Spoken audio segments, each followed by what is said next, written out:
الحمدللہ رب العالمین والصلاة والسلام علی سید الانبیاء والمرسلین اما بعد فاعوذ باللہ من الشیطان الرجیم بسم اللہ الرحمن الرحیم۔ حضرت عبداللہ ابن عباس رضی اللہ تعالی عنہما سے مروی ہیں، ایک میں تو رسول اللہ صلی اللہ علیہ وسلم نے ارشاد فرمایا کہ جس شخص نے بغیر علم کے قرآن کے بارے میں کوئی بات کہی، قرآن میں کوئی بات کہی، وہ اپنا ٹھکانہ جہنم میں بنا لے۔ اور دوسری روایت ہے کہ رسول اللہ صلی اللہ علیہ وسلم نے ارشاد فرمایا کہ جس نے اپنی رائے سے قرآن میں کوئی بات کہی وہ اپنا ٹھکانہ جہنم میں بنا لے۔ تو اس میں پہلی تو فرمایا کہ بغیر علم کے کوئی بات کہی، اور دوسرے میں علم کی قید نہیں لگائی بلکہ فرمایا کہ اپنی رائے سے قرآن میں کچھ کہا تو وہ اپنا ٹھکانہ جہنم میں بنا لے۔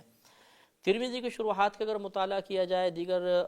مصنفین کی کتب کو دیکھا جائے تو انہوں نے بھی اس مقام پر 5 نکات بیان فرمائے، 5 اس حدیث کے مطالب بیان فرمائے۔ ان کو سامنے رکھیں گے تو ہمیں پتہ چلے گا کہ یہاں پر بھی حقیقتاً تفسیر بالرائے کی مطلقاً ممانعت نہیں قرار دی جا رہی، بلکہ کچھ شرائط کے ساتھ نبی کریم صلی اللہ علیہ وسلم تفسیر بالرائے کو منع کر رہے ہیں۔ لہٰذا ایک بات تو یہ بیان کی گئی ہے کہ یہ وعید اس شخص کے بارے میں ہوگی کہ جو قرآن عظیم کے مشکل مقامات کو، پیچیدہ مقامات کو محض اپنی رائے سے حل کرنے کی کوشش کرے۔ وہاں پہ وہ قرآن کو نہ دیکھے، حدیثوں کو نہ دیکھے، اقوال صحابہ کو نظر انداز کر دے، اکابرین کے تفسیر کو نظر انداز کر کے اپنی طرف سے کچھ بیان کرے، تو ایسے نازک اور مشکل مقامات پر اپنے رائے سے کچھ کہنے والے کے لیے نبی کریم نے فرمایا کہ وہ اپنا ٹھکانہ جہنم میں بنا لے، کیونکہ مشکل مقامات کی تفسیر کے لیے خود صحابہ کرام علیہم رضوان سے ثابت ہے کہ وہ باقاعدہ نبی کریم صلی اللہ علیہ وسلم کی بارگاہ میں حاضر ہوتے تھے اور وہ مفہوم معلوم کرتے تھے، جو اشکالات ان کے ذہن میں پیدا ہوتے تھے اس کی وضاحت طلب کیا کرتے تھے۔ یہی وجہ ہے کہ سیاہ ستہ میں اگر آپ مطالعہ فرمائیں گے تو مصنفین نے کتاب التفسیر کے نام سے کثیر احادیث کو جمع کیا ہے کہ جن احادیث میں خود صحابہ کرام نے آ کر مختلف آیات کی تفسیر بیان کی اور نبی کریم صلی اللہ علیہ وسلم نے اس کی وضاحت فرمائی ہے۔ تو جب صحابہ کرام علیہم رضوان جو اہل لسان تھے، نبی کریم صلی اللہ علیہ وسلم کے باقاعدہ صحبت یافتہ تھے، فیض نبوت براہ راست حاصل کر رہے تھے، جب انہیں قرآن پاک کو سمجھنے کے لیے رحمت کونین صلی اللہ علیہ وسلم کی بارگاہ میں حاضر ہونے پر وہ مجبور ہوئے، حاضر ہونا پڑا، تو پھر ایک عام شخص ایسے مشکل مقامات کو اپنی ذاتی رائے سے کیسے حل کر سکتا ہے؟ اس کی ممانعت فرمائی گئی۔ دوسرا فرماتے ہیں یا پھر یہ اس شخص کے بارے میں کلام ہے کہ جو قرآن عظیم کی کسی آیت کو بطور دلیل پیش کر رہا ہو اور جو اس کا موقف ہے وہ حق کے خلاف ہو، یعنی اپنے غلط موقف کے لیے قرآن کی کسی آیت کو دلیل بنا لے کہ قرآن بھی یہ کہہ رہا ہے، حالانکہ قرآن وہ نہیں کہہ رہا، لیکن اپنی بات کی تائید کے لیے غلط آیت کو پیش کر دے۔ غلط آیت سے مراد یہ ہے کہ وہ آیت پیش کر دے کہ جس سے اس کے موقف کی تائید نہیں ہو رہی، زبردستی اس کو اب ثابت کرنے کے لیے آیت کو بطور دلیل پیش کرے، اور یہ بطور دلیل پیش کرنا ضد اور انانیت کی وجہ سے ہو، حالانکہ وہ خود یہ جانتا ہے کہ قرآن کی اس آیت سے میرا موقف واضح نہیں ہو رہا، لیکن وہ پیش کر رہا ہے۔ اس کے بارے میں نبی کریم نے فرمایا جو ذاتی رائے سے اپنے قرآن کے بارے میں کچھ کہے وہ اپنا ٹھکانہ جہنم میں بنا لے۔ تیسرا مسئلہ یہ ہے کہ یہ اس شخص کے بارے میں ہے کہ جس نے بغیر کسی ظنی یا کسی قطعی دلیل کے کوئی بات کہی یا قواعد شرع سے مطابقت رکھنے والی کسی دلیل عقلی کے بغیر کوئی بات کہی۔ تو 3 باتیں دیکھیں اس میں کہ بغیر کسی ظنی اور قطعی دلیل کے کوئی بات کہی۔ ایک قرآن کی کوئی آیت ہے، اس سے کوئی حکم ثابت ہو رہا ہے، وہ کہتا ہے یہ حکم ہے، اب اس حکم کو ثابت کرنے کے لیے وہ کوئی قطعی دلیل یعنی خود قرآن کی کوئی آیت، کوئی حدیث متواترہ پیش نہیں کر رہا، یا دلیل ظنی مثلا کوئی اور حدیث کریمہ جو متواترہ کے علاوہ وہ پیش نہیں کر پا رہا، یا کوئی دلیل ایسی دلیل عقلی جو قواعد شرع سے مطابقت رکھتی ہو، یعنی جو شریعت کے قاعدے ہیں اس کا انکار نہ کرتے ہوں، کوئی ایسی دلیل پیش نہیں کرتا اور بس کہتا ہے زبردستی وہ ثابت کرتا ہے کہ اس آیت سے یہ مفہوم بھی واضح ہو گیا، یہ حکم بھی ثابت ہو رہا ہے، اس کے بارے میں ارشاد فرمایا کہ ایسا شخص اپنا ٹھکانہ جہنم میں بنا لے۔ چوتھی اس کی وجہ یہ بیان کی گئی یا اس کا مطلب یہ بیان کیا گیا کہ جس شخص نے ائمہ لغت اور مجتہدین کی نقل کے بغیر قرآن مجید کے کسی معنی کا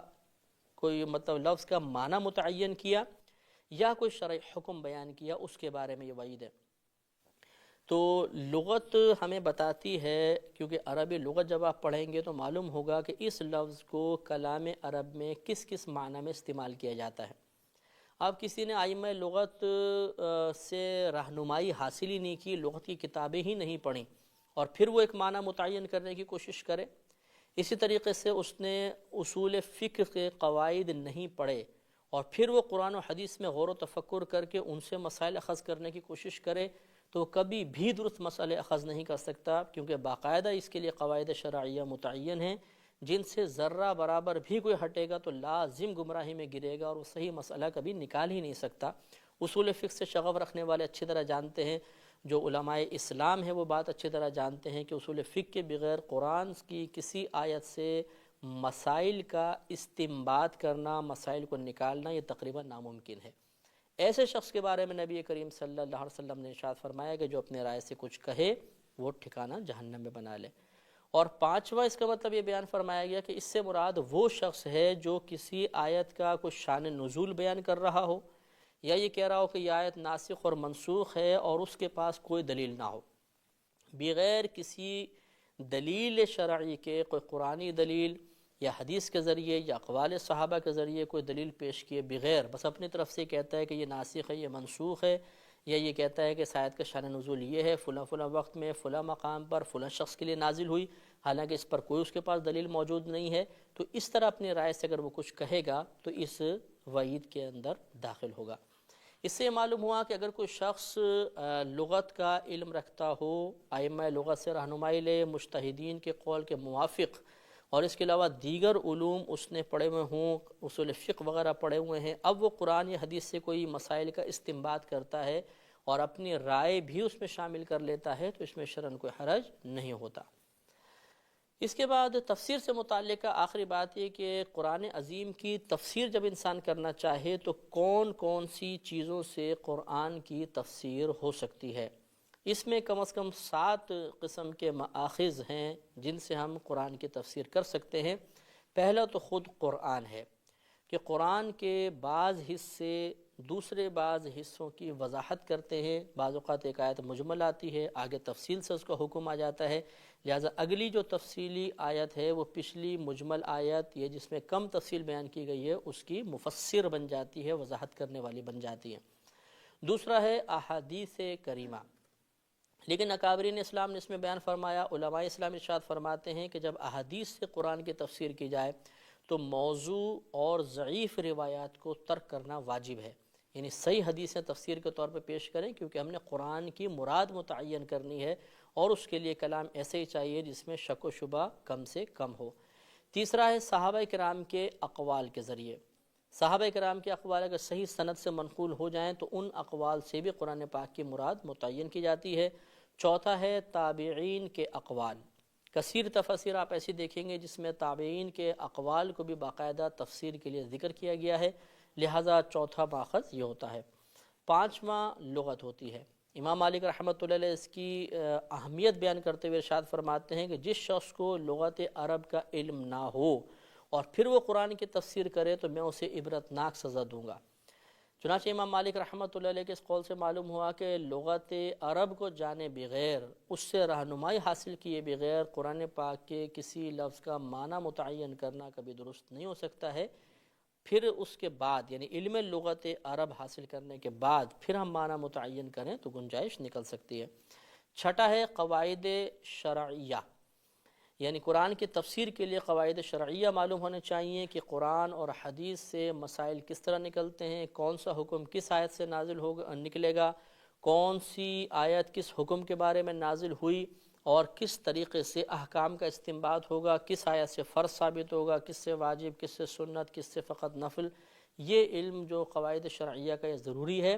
کیونکہ جس کو یہ علم نہیں ہوگا وہ قرآن پاک کی احکام سے متعلقہ آیات کی تفسیر کبھی بھی نہیں کر سکتا۔ اور ساتواں پھر ذاتی رائے ہوتی ہے کہ جس مقام پر قرآن و حدیث وضاحت نہ کر رہی ہو، اقوال صحابہ بھی نہ ہوں، دیگر مطلب یہ کہ کوئی اور ہمیں ذرائع ایسے نہ ملے کہ جس سے اس مقام کی وضاحت ہو رہی ہو، تو اب شریعت نے اجازت دی ہے کہ وہاں پر ہم قطعیت کے ساتھ نہیں بلکہ ظنیت کے ساتھ اپنی ذاتی رائے سے کوئی معنی متعین کر سکتے ہیں۔ تو یہاں تک قرآن پاک کی تفسیر سے متعلقہ ہمارا کلام مکمل ہوا۔ اب انشاءاللہ عز و جل قرآن پاک کے کچھ آداب میں آپ کی خدمت میں عرض کرتا ہوں۔ اس میں قرآن پاک دیکھنا، چھونا، پڑھنا، سننا، سنانا، لکھنا، یہ تمام چیزیں انشاءاللہ بیان کی جائیں گی اور ان کے مختصر آداب عرض کیے جائیں گے۔ بحیثیت مسلمان کے ہمیں ان تمام امور کے بارے میں بھی معلوم ہونا چاہیے تاکہ جب ہم قرآن عظیم پڑھیں تو اس کے صحیح برکات اور اس کے صحیح فیوزات ہمیں حاصل ہوں۔ نمبر 1، دیکھنا۔ قرآن عظیم کو دیکھنا عبادت ہے۔ اگر کوئی قرآن عظیم سامنے رکھ کر فقط اس کو دیکھتا بھی رہے تو اس کو ثواب حاصل ہوگا۔ نماز میں فقط حافظے پر اعتماد کرنا ہوگا۔ اگر دیکھ کے پڑھیں گے تو فقہ حنفی کی روح سے نماز فاسد ہوگی۔ ہاں دیگر فقہا کہ امام شافعی رحمۃ اللہ علیہ، امام احمد بن حنبل کے اس کی گنجائش نکل سکتی ہے، فقہ حنفی میں نہیں ہے۔ دوسرا ہے چھونے کا مسئلہ۔ اللہ تبارک و تعالی نے ارشاد فرمایا لا یمسہ الا المطہرون، کہ اسے نہ چھوئیں مگر پاک لوگ۔ تو یاد رکھیں کہ قرآن عظیم کو بے وضو چھونا یا حالت جنابت میں یا حیض و نفاس میں چھونا یہ سب ممنوع ہوتا ہے، حرام ہوتا ہے۔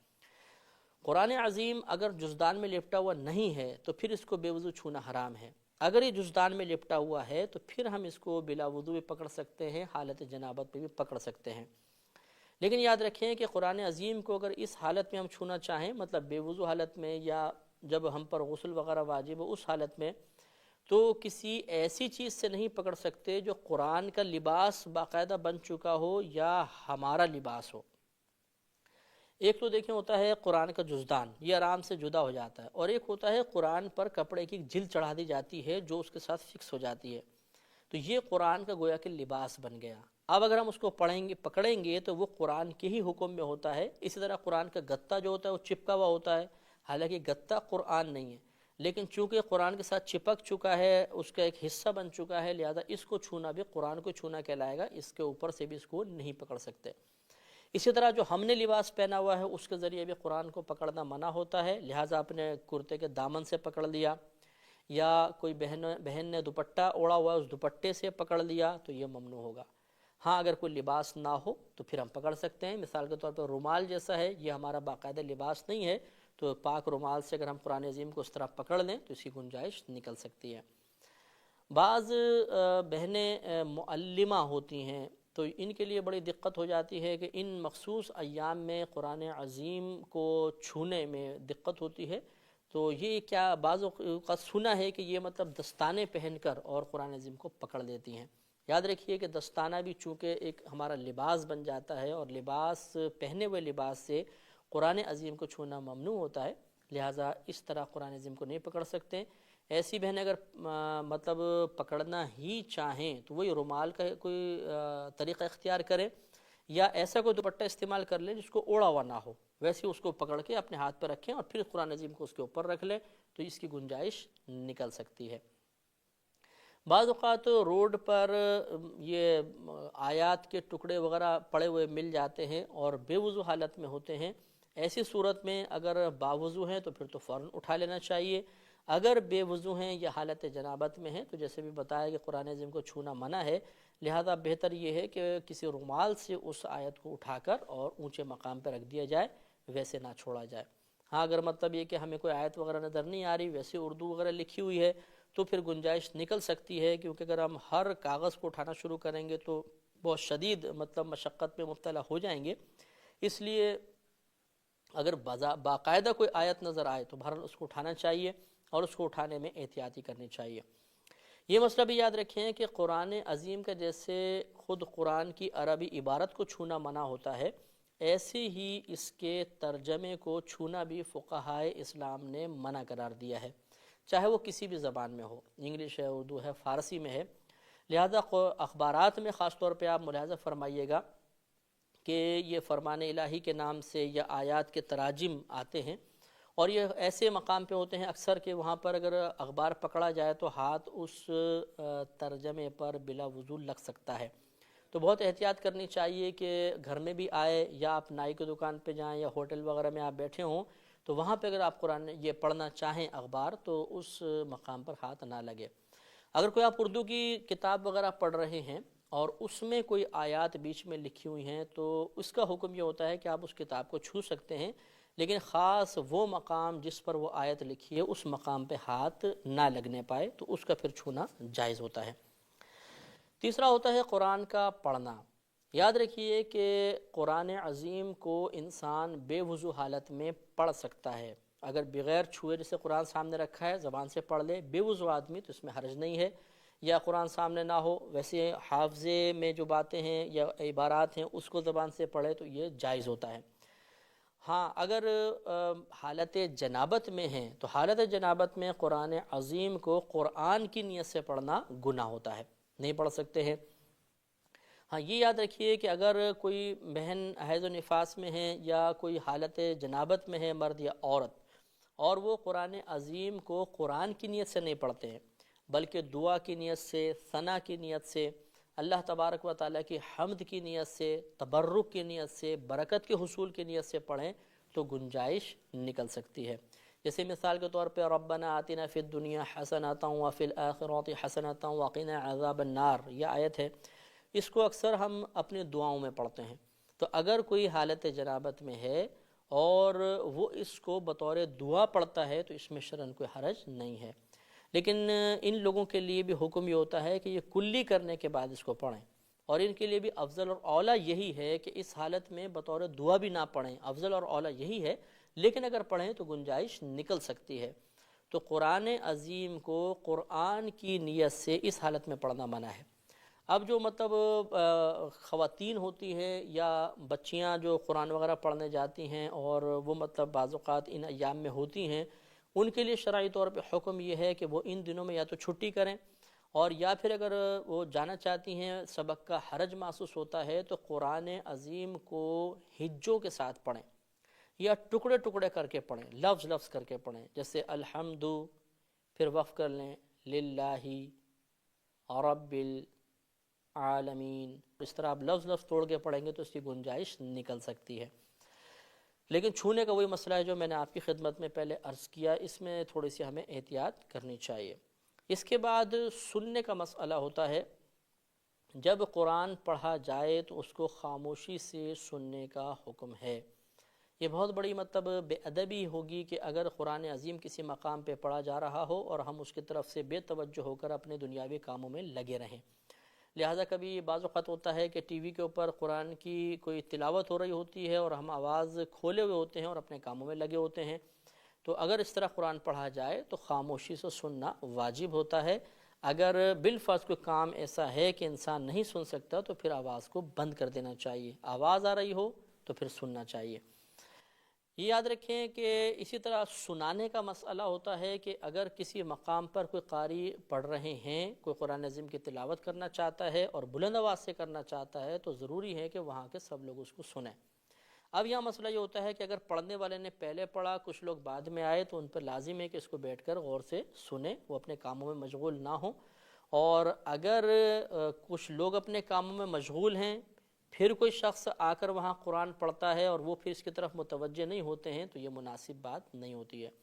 تو دیکھا یہ جائے گا کہ غلطی کی ابتدا کہاں سے ہوئی ہے۔ اگر ایک شخص پہلے بلند آواز سے پڑھ رہا ہے، کچھ لوگ بعد میں آئے اور اپنے کام میں مشغول ہو گئے، تو ان لوگوں کی غلطی ہے۔ انہیں چاہیے تھا کہ یا تو اس کو پیار و محبت سے سمجھا کر کہتے کہ آپ آہستہ پڑھ لیں، ہمیں اپنے کام کرنے ہیں، اور یا پھر اس قرآن عظیم کو سنتے۔ اور اگر بالفرض کچھ لوگ اپنے کاموں میں مشغول ہیں اور کوئی شخص بعد میں آ کے ان کے پاس پڑھنا شروع کر دے تو اس شخص کا قصور ہے کہ اس نے لوگوں کو ایک آزمائش میں مبتلا کیوں کیا۔ لہذا اس کو یا تو پھر آہستہ پڑھنا چاہیے یا ان کو متوجہ کرنا چاہیے۔ یہی وجہ ہے کہ علماء نے منع فرمایا کہ جو ہمارے ہاں شبینے ہوتے ہیں یا تراویح بعض اوقات مائک پہ پڑھائی جاتی ہے اور کچھ لوگ سن رہے ہوتے ہیں اور جن جن تک آوازیں پہنچ رہی ہوتی ہیں ہر ایک تو متوجہ نہیں ہوتا، تو یہ مناسب بات نہیں ہوتی ہے۔ اس لیے بہتر یہ ہے کہ تراویح یا تو مطلب اس طرح اس انداز سے پڑھی جائے کہ جو حاضرین ان تک آواز پہنچے، باہر نہ جائے، اور یا پھر آہستہ مطلب بغیر مائک کے پڑھوا لی جائے۔ لیکن اکثر لوگ کیونکہ قرات سننا چاہتے ہیں اور مائک یوز کرنا چاہتے ہیں تو اس میں حرج نہیں ہے، لیکن اتنی بلند آواز نہیں رکھی جائے کہ پورے محلوں تک آواز جائے اور لوگ بے توجہی کی وجہ سے ایک نامناسب کام کے مرتکب ہوں۔ یہ بھی یاد رکھیں کہ اگر کوئی مجمع خاص طور پر قرآن سننے کے لیے جمع ہوا ہے،